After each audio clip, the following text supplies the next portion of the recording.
Bismillahirrahmanirrahim. Assalamualaikum warahmatullahi wabarakatuh. Perkenalkan, nama saya Siti Aisyarif dari kelas D2 dengan nomor stambuk 092-2021-0084.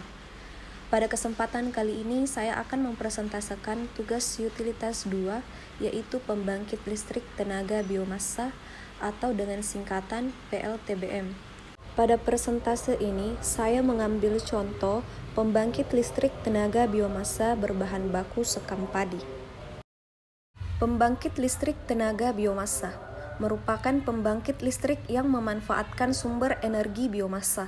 Biomassa sangat beragam klasifikasinya, tetapi secara khusus mengacu pada residu pertanian seperti sekam padi, jerami padi, limbah kehutanan seperti serbuk gergaji, MSW, kotoran hewan, sampah dapur, dan lainnya. Klasifikasi ragam tumbuhan yang terkandung dalam biomassa antara lain kayu putih, poplar hibrida, alga, kelapa sawit, tebu, rumput, dan sebagainya. Berikut tercantum nilai kalor pada setiap jenis-jenis bahan baku biomassa. Biomassa sekam padi. Sekam padi merupakan produk sampingan dari penggilingan padi.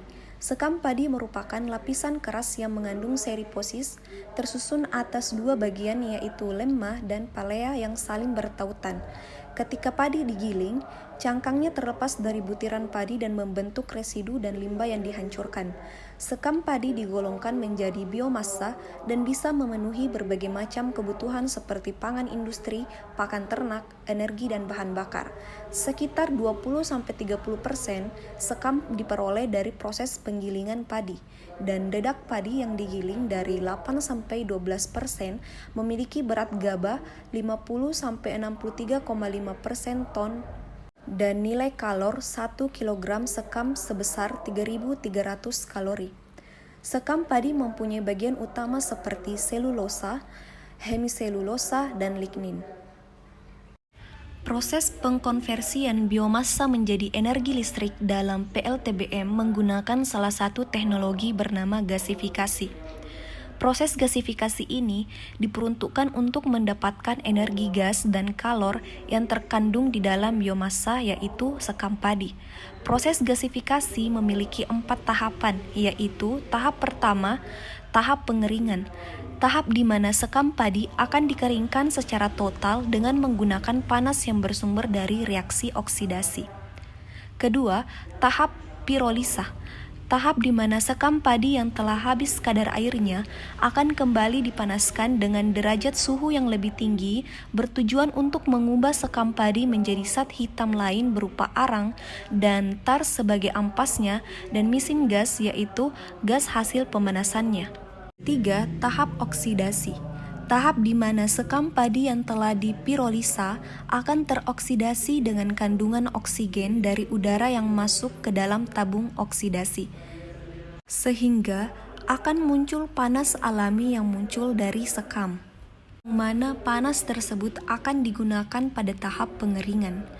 Tahap keempat yaitu tahap reduksi.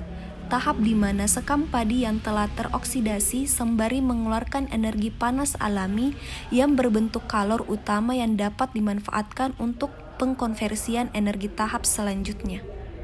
Gas hasil gasifikasi yaitu H2CO selanjutnya akan menjadi langkah awal dalam proses pengkonversiannya menjadi energi listrik. Namun, sebelum berlanjut untuk menjalankan tugasnya untuk memutar turbin dalam pembangkit listrik memiliki kadar standar minimum yang dapat menggerakkan turbin tersebut. Kelebihan pemanfaatan biomassa yang pertama, mengurangi polusi. Kedua, mengurangi ketergantungan pada bahan bakar fosil. Ketiga, sumber energi terbarukan. Keempat, mengurangi limbah. Kelima, mengurangi efek rumah kaca.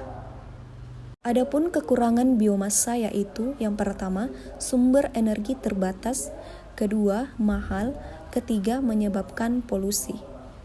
Berikut adalah video proses pengolahan biomassa sekam padi menjadi energi listrik. Mula-mula, sekam padi diangkut dari tempat penggilingan padi terdekat menuju fasilitas boiler biomassa menggunakan truk.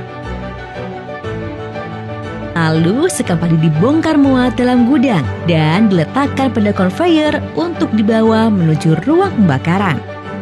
Kemudian sekam padi dibakar dan panas yang dihasilkan akan memanaskan air hingga menghasilkan uap bertekanan atau steam.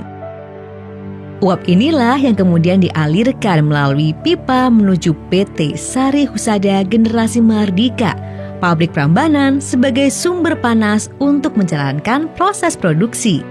Adapun dalam proses pembakarannya, terdapat dua material sisa yang dihasilkan, yaitu gas buang dan abu sekam.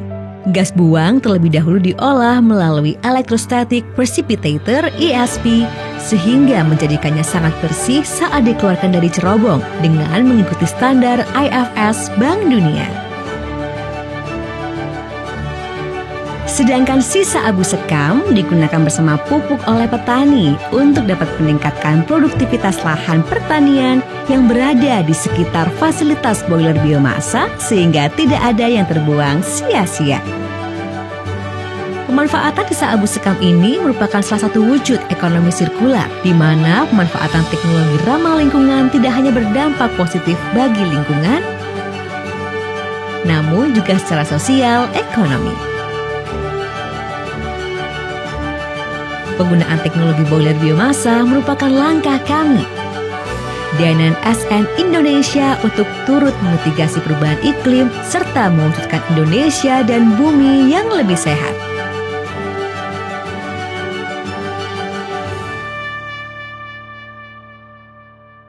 Itulah tadi presentasi terkait pembangkit listrik tenaga biomasa berbahan baku sekam padi.